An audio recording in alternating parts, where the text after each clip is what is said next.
አባቶቻችን ግሩም መፍትሄ አላቸው። እሱን ላንብብላችሁ። ምን ይላሉ? እንደምትሞት ሆነ ኑር። ብዙ ፕሮቴስታንቶችም ንስሐ ገብተው ወደ ክርስቶስ እንዲመጡ የማያደርጋቸው ነገር እንቅፋታቸው አንዱ ዋናው ምንድነው? ለክርስቶስ ጠበቃ የቆምኩ ነኝ ብሎ ማሰብ።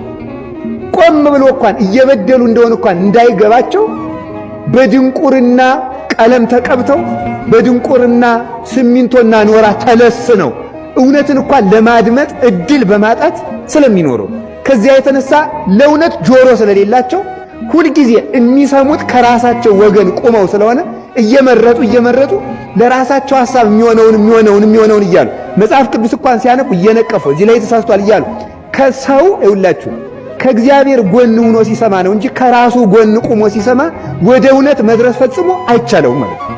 ከዚህ የተነሳ ሰዎች ወደ እውነት አይደርሱም። ሁልጊዜም በዚያው በውግር ድንብሳቸው እየኖሩ ይቀጥላሉ ማለት። አባቶቻችን ግሩም መፍትሄ አላቸው። እሱን ላንብብላችሁ። ምን ይላሉ? እንደምትሞት ሆነ ኑር። እስኪ በሉልኝ። ኧረ አልተሰማኝም። ይሄ ሁሉ ህዝብ ነው። እንደምትሞት ሆነ ኑር፣ እንደምትኖር ሆነ ስራ። እስኪ በሉልኝ። ኦርቶዶክሳውያን ሁል ጊዜ እንደምትሞቱ ሆናችሁ ኑሩ። እየሰማችሁኝ ነው? ሟች ነኝ ብላችሁ ኑሩ። ግንስ እኖራለሁ ብላችሁ ደግሞ ምን በሉ? አግቡ፣ ስሩ፣ ልፉ፣ ጠንክሩ። እንደምትሞቱ ሆናችሁ ኑሩ፣ እንደምትኖሩ ሆናችሁ ምን በሉ? እቺን በመሃል የሰነቀርኳት እንዳትሩ። በመሃል እንኳን የወጣ ሰው አበሳጭቼ እንዳላስገድ ብዬ። ግን እኛ ምንድነን? ስደተኞች ነን አይደለንም? ስደተኛ ወደ አንድ ቦታ የተሰደደ ሰው በጣም የሚያስበው ምን ይመስላችኋል? ስደተኛ ሰው እኮ ሁሌ የሚያስበው ወደ ሀገሩ ስለመመለስ ነው። እውነት አሰብ ወደ ሀገራችሁ ስለመመለሳችሁ ታስባላችሁ? በቃ አሁን ማሰብ መጀመር አለብን። እንመለሳለን። የዘንባባ ዝንጣፊ ይዘን በልዑል እግዚአብሔር ፊት እንዘምራለን። አሁን በተስፋ ነን፣ ኋላ ግን ፊት ለፊት እናያለን። በቃ እንመለሳለን። ስደተኛ ራሱ ቅዱስ ጳውሎስ አንድ የሚያስደንቅ ቃል ስለ ጌታ ተናግሯል። ሰዎች ሁሉ ወደ ድነት እንዲደርሱ የሚወድ እግዚአብሔር ይላል። ስለ እግዚአብሔር ሲናገር ሰዎች ሁሉ ወደ ድነት እንዲደርሱ የሚወድ እግዚአብሔር። እስኪ በሉላችሁ፣ ሰዎች ሁሉ ወደ ምን እንዲደርሱ የሚወድ እግዚአብሔር ነው? ወደ ድነት እንዲደርሱ ይፈልጋል። ሰው ነው ሰውን ምክንያት እየፈለገ እየወቀሰ ሰውን የሚያጠፋ ሰው ነው።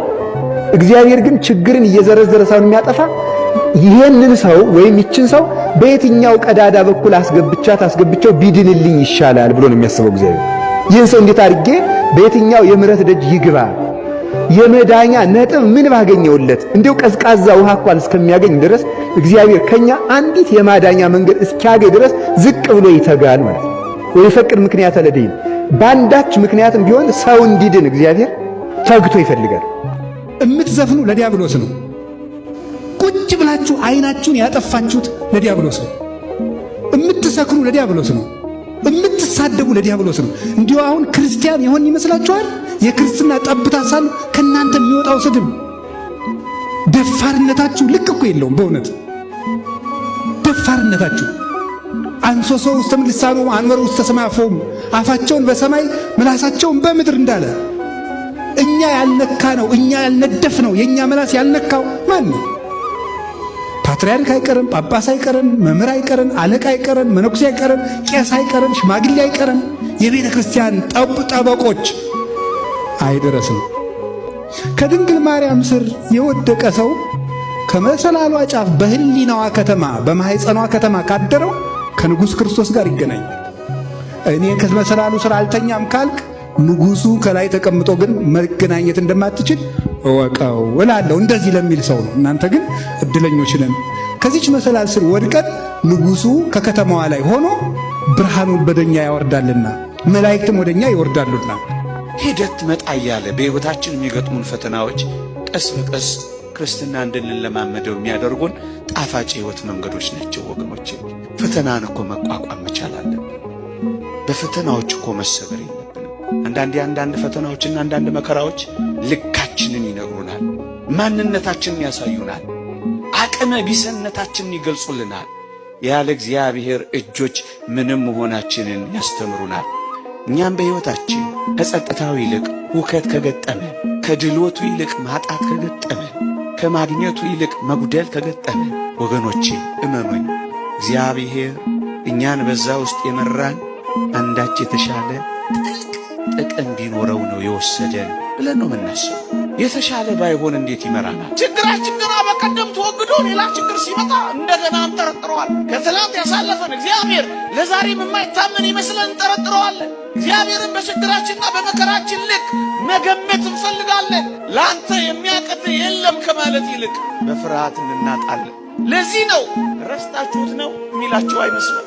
ረስተኸው ነው ሥራ ሳይኖር ስንት ዘመን ያኖረ፣ በምን እኖራለሁ ስትል ያኖረ፣ ምን ይውጠኛል ስትል ያስጠጋህ፣ እንዴት እጽናናለሁ ስትል ያበረታ፣ እንዴት አልፈዋለሁ ስትል ሊያሳልፍህ የመጣውን አሳልፎ ያሳየህ ረስተኸው ነው እግዚአብሔር።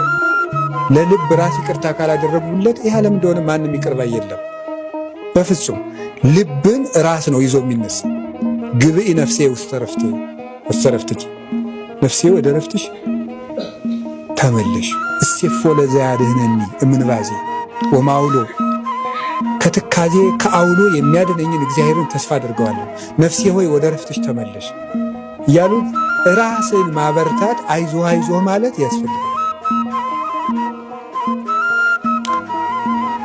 ቦንሳ ዘይከውን ምነ ሰይጣን፣ ከሰይጣን የሚሆን ጸጸት አለ ይላል ቅዱስ ጳውሎስ። ራስን መጥላት ሰይጣናዊ ጸጸት ነው። ራስን መጥላት ሰይጣናዊ ንስሐም አለ፣ ከእግዚአብሔር የሚያደርግ ንስሐም አለ። እግዚአብሔር የሚያደርግ ንስሐ ኃጢአትን ጠልቶ አላበጀሁም፣ ጌታዬ አንተ ባሪያህ በአምሳልህ ፈጥረህልኝ፣ ለእኔ ብለህ ሙተህልኝ፣ ይህን ሁሉ አድርገህልኝ፣ እኔ ግን ሁልጊዜ እክድሃለሁ፣ ሁልጊዜ ጎድዬ እገኛለሁ ብሎ የፍቅር ለቅሶ ማልቀስ እንጂ እኔ በቃ ማረባ ሰው ነኝ፣ እኔ እንግዲህ በቃ ምንም ክፉ ነኝ ቢሉት ሰይጣን የማይገባ ጸጸትን አምጥቶ ምንድነው እግዚአብሔር የሚለው አይደል? በበረሃ ውሃን የማፈልቅ በምድረ በዳ ምንጭን የምሰጥ አምላክ ነኝ ይላል። ይህ ማለት ምን ማለት ነው? በበረሃና በምድረ በዳ ምንጭን የማፈልቅ አምላክ ነኝ ማለት ፈጽሞ የኃጢአት በረሃ በሆነ ሰውነት ውስጥ ጸጋን የማስገኘት ኃይል ያለኝ አምላክ ነኝ ማለት ነው። ኢሳይያስ ላይ ነው የሚጠቀመው። እግዚአብሔር የኃጢአት በረሃ የበላው ሰውነት ውስጥ የጸጋ ምንጭን ያፈልቃል። ሰው በጣም ለሰው ልጅ ከባድ የሆኑ ብዙ ነገሮች አሉና ጥበበኛ ሆኖ ዝም ማለት፣ እያወቁ አለመናገር። ማርያምሰ ታቅብ ዘንተ ኩሎ ወተወደዮ ውስተ ልባ። ድንግል ማርያም ይሄንን ሁሉ በልቧ ምን ትለው ነበር ነው? ትጠብቀው ነው። አንዲት እንኳን እንዳትናገር። እኔ ገብርኤል ናቸው ሚካኤል ናቸው እግዚአብሔር እንዲያርጌ አንድ ነገር እንኳን አትናገር። አሁን በግምት ያየነውን ህልም ሁሉ ለሀገር እያወጋን በግምት ገና እንደው በግምት እንደው ፈላልገን እንደው መቼም አርሴማ ላሳቶን አትቀርም ብለን አጠጋግተን ማለት ነው። አበባም የያዘች ይመስለኛል ምናምን ብለን በግምት እንደው እንደዛ እያለ እንደው ያንን ሁሉ መቻሏ በጣም ነው የሚገርም።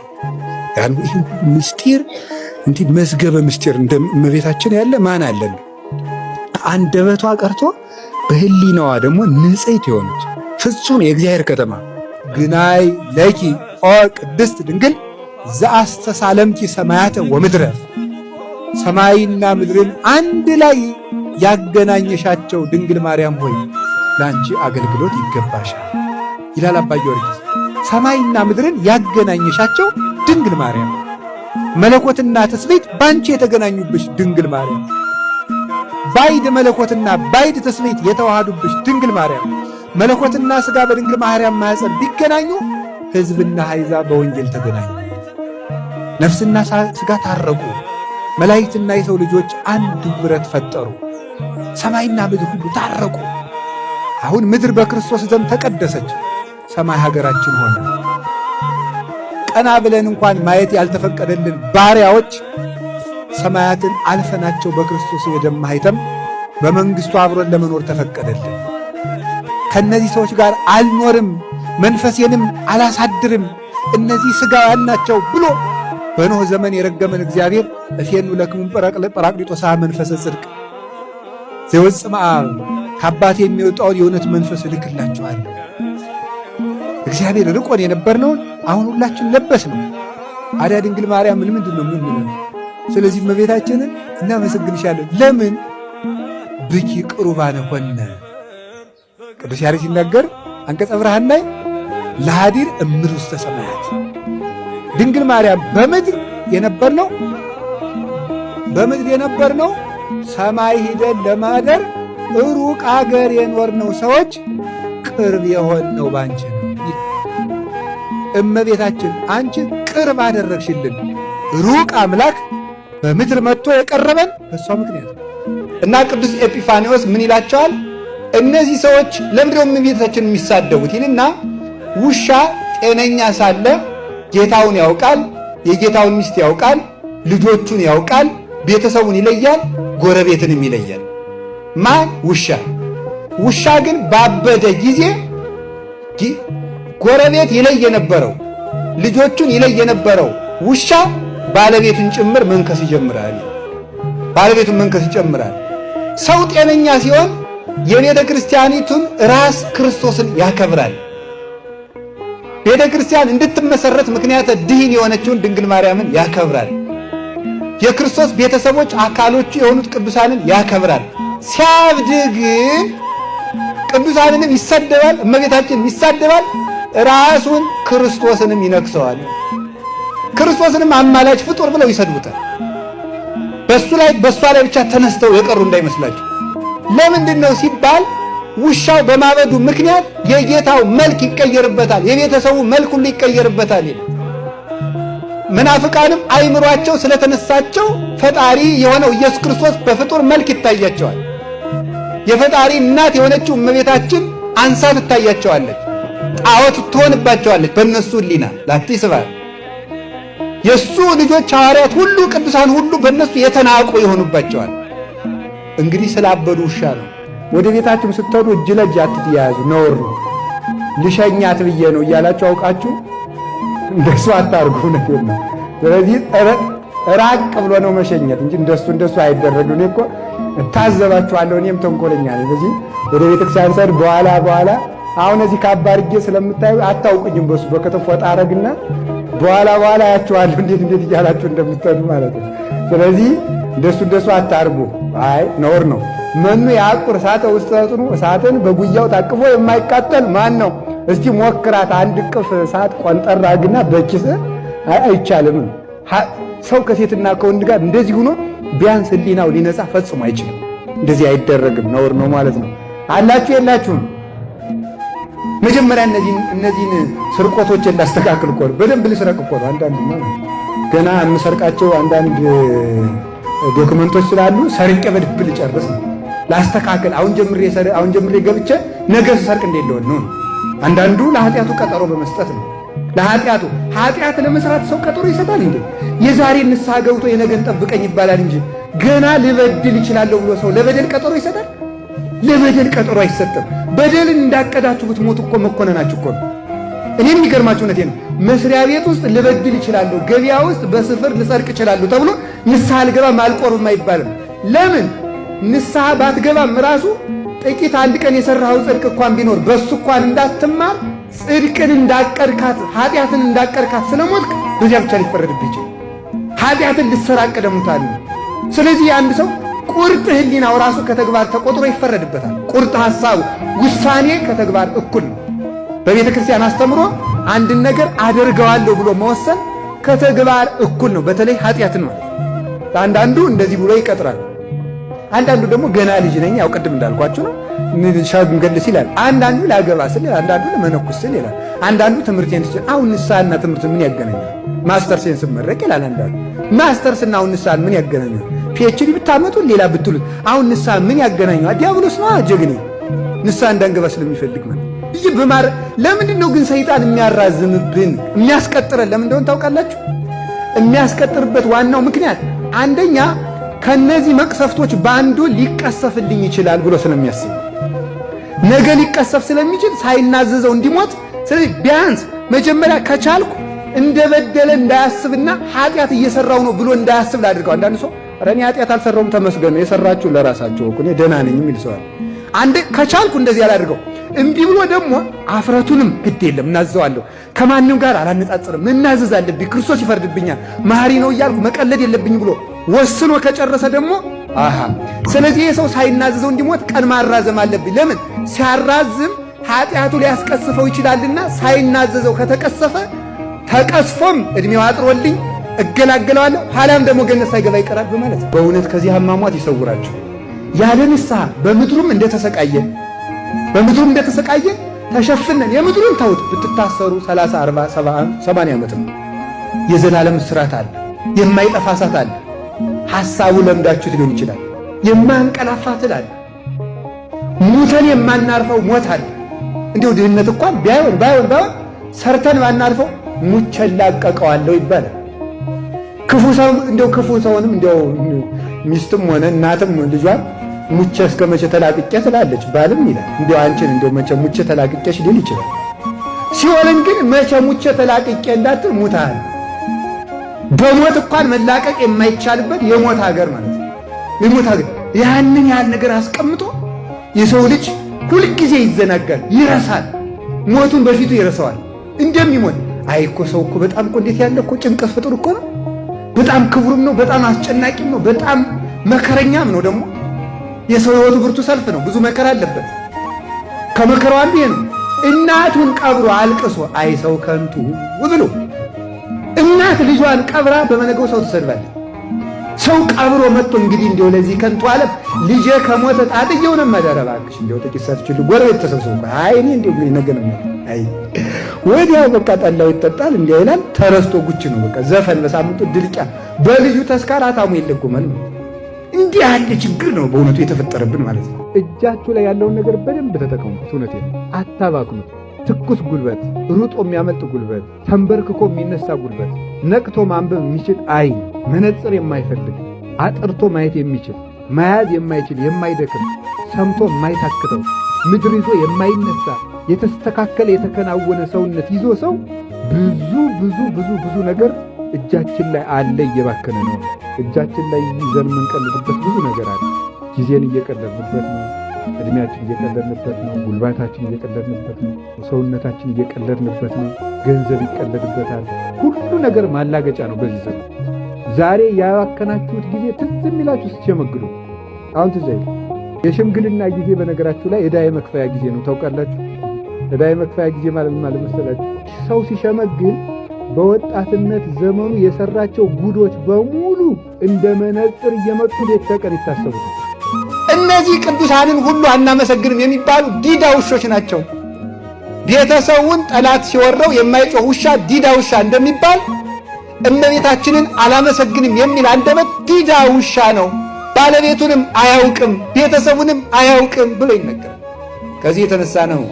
ስለዚህ ከዚያ አንቺ ከተወለድሽ ጀምሮ ይላል አባ ጊዮርጊስ አንቺን ዲያብሎስ አጥብቆ ይጠላሻል። የአንቺ ስም ሲጠራ ይናደዳል። እሳት ይወፅ ማፉ ለዘይጼል ወያውዮ ለሰይጣን ወይ ደጉጾ አይኖ እስመ ጉድብ ውእቱ ባህቢሁ። ከሚጸልይ ሰው አፍ እሳት ይወጣል፣ ሰይጣንን ያቃጥለዋል፣ አይኑንም ይወገዋል፣ በሱም እንደ ሰይፍ ሆኖ ይቆራርጠዋል። ወበእንተዚህ ይጸል ሰይጣን ትግሃ ወጸልዮም ኩሉ ገቢረ ሰናይ። ከሁሉም በጎ ሥራ ይልቅ ሰይጣን በዚህ ምክንያት ጸሎትን አጥብቆ ይጣላል። ወፈድፋደሰ ይትማ ወይ ሐቂ ስነኒሁ ሶበ ይሰሚ ውዳሴ ዚአኪ። ከሁሉም ነገር በላይ ሰይጣን ያንቺን ስም ሲሰማ አጥብቆ ይበሳጫል። አንቺ ከተወለድሽ ጀምሮ እረፍት አላገኘምና።